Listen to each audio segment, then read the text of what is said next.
As a scholar of rhetoric, I study how people are moved to action by the written word, by speeches, by images, and by sound.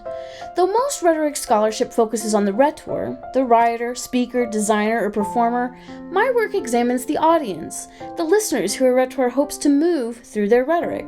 To better understand the role of the listener, my dissertation examines the situation of classical music in the early 20th century, because listening practices were changing at that time. I do archival research to learn more about how classical music audiences were taught to listen in the 1920s. When Leopold Stokowski became the conductor of the Philadelphia Orchestra, for example, he taught Philadelphia audiences to listen to music in a specific way, where at one time listeners would burst into enthusiastic applause whenever they found themselves excited by what they heard.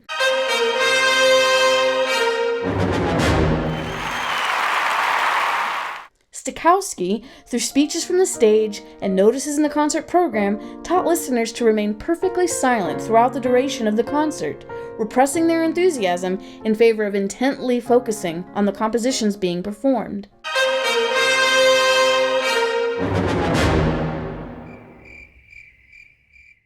If you've attended a classical music concert recently, you know that Stokowski's effort to quiet concert halls was successful. Should an audience member burst into applause after the first movement of a four-movement symphony today, they'll undoubtedly be on the receiving end of some dirty looks. Some contemporary critics of classical music, in fact, blame the strict silencing of listeners in concert halls for the relative unpopularity of classical music.